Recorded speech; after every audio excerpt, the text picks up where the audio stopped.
and co-hosting with Kelly on Live with Kelly, and it's a great video. She's going to discuss her divorce, but before I show that, I just wanted to recommend a really cute video on YouTube.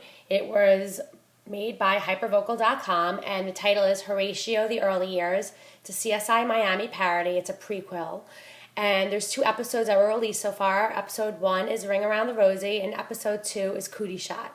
And it was performed by an adorable group of kids: Blake Somer, Haley Shapiro, Spencer Penn, Olivia Ryan, Chloe Morris, and Leah Sorkin. And this is what the videos look like. This is episode 1, and that is Ring Around the Rosie.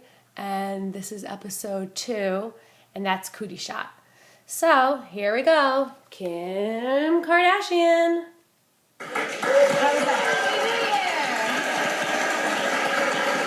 And so, so I want to thank you just for coming here today. And a lot of people don't know how instrumental you were with helping us do our fundraising for Ovarian Cancer Research Fund.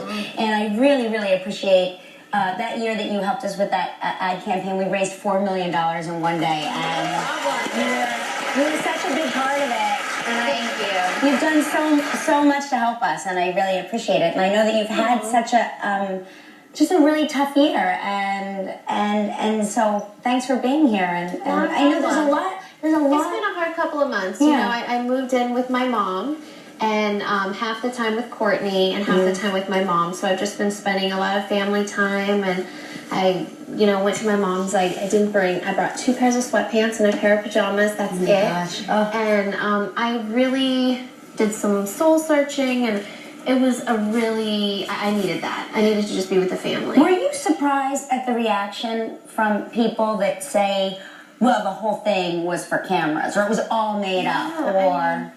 I think that if you really think about it, first of all, I would hope this is fake, that going through this, someone wouldn't really have to go through this. I think that me being such a hopeless romantic, I wanted to believe in something so badly, but if you really think about it, if this was a business decision, and I really made all that money that everyone was claiming that we made off this wedding, and if the wedding was, fake and just for TV, I'm a smart businesswoman. I would have stayed married longer. This was a bad business decision. You know what I mean? So if you really think about it, it doesn't make sense that everyone says that. Yeah. So I really didn't think that following my heart would create this much backlash. Yeah. But when you're watching the shows now, can you watch it? Is it painful? You know what? I watch it back because I think that, it's kind of therapeutic, and it's crazy just to see, because obviously I'm not there when my sisters are filming and when Scott and Courtney are filming, so to see them and to see what they're talking about me, and to see that everyone kind of felt how different I was the past couple of months, to see that they felt what I was feeling inside too. And Chloe and Lamar got married after knowing each other for a month. Right. And they're going on 3 years. My mom and Bruce, after 5 months, got married, and they just celebrated their 20-year anniversary. Right. I thought I could do it, I'm a hopeless romantic. So I felt like I fell in love, and I thought it could work just like the examples that I saw. Yeah. Did you learn anything from the experience? Because I sort of made a joke at the time, because imagine our surprise.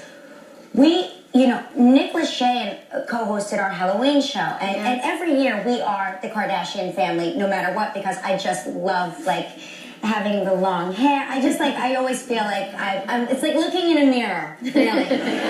And, so there we were, and imagine our shock when, literally an hour later, this announcement is made, and I said, oh my gosh, they hated our portrayal so much that they separated. That was probably the one thing that made me smile that day. Really? I thought I thought you looked like a good friend. I looked like a good Kardashian. Yes, you did. Well, because it was weird. Mark was like, can you wear that home? I'm like, take it easy. I think I learned that I just really need to rewrite my fairy tale. It's funny, I was saying that for me personally, the first year of marriage was the worst. Like, it was really hard. I cried a lot. We fought every day. Like, we just, like... So do you ever wonder, like, maybe if I stuck it out another month, what would have happened? Or did you just see a path that was not... I just really felt like, for anyone in any situation, if, you know, I definitely tried everything that I felt like I could, but then I also would hear stories of people that had kids and started this life and, you know, stayed married for years and then ended up it not working out. So for me, I feel like I want babies. I want, you know... And if you feel like it's not working out, like you... forever love. And I just felt like, you know, if I feel in my heart that this isn't right, then why wait years to have the same result? Right. No, well, I mean, that you bring up a good point, because in the newspaper this weekend and today more, for me, I felt very sad about this, and I don't know really if it's true, but they're saying that it is now, that they are confirming Heidi Klum and Seal are separating, and that makes me so sad, because they have 4 children, and I don't know, they were one of these couples that you sort of look to and you're hopeful for, and you think, wow, they're really, like, have this lovely life together, and it must be great because, you know, she's a supermodel and she always looks glamorous, and he's got this beautiful voice, and they must have this incredible life. And then you realize at the end of the day they're 2 human beings who probably have problems like everybody else. I mean, it's so sad. I would never wish anyone to go through a divorce. But then again, after what I've been through, I feel like you don't really know until you're in this person's shoes. Like, you can really judge. A thing that I kind of learned, that I probably was a little bit more judgmental before, and after going through this and seeing that people don't really see my heart, I just want them to understand why I do what I do. And so when I see other people that I might not understand their situation, then I think, like, okay, you really just got to step back, because you don't know what they're going through. You don't know what, you know, what you're experiencing. You saw Heidi at the Golden Globes. Yes, I did. And did you have any inkling that there was trouble, or did she not? No, you know, I didn't, and I'm sure they're really private and they're going through their struggle themselves, and you just got to give, you know, your friends that privacy and that respect, and if they want to come to you and talk to you, then just always be there for them no matter what. Yeah. Well, I feel for them, and, you know, I'm certain they're not watching this, but if they are, I just want to, I hope that, you know, whatever they're going through, I hope that they can work it out. I don't know. I mean, it's hard, like you said, like, having kids involved and all that adds a whole new layer. Yeah. I mean, you grew up in a huge family that went through I divorce. always think, like, my mom, her and my dad had 4 kids.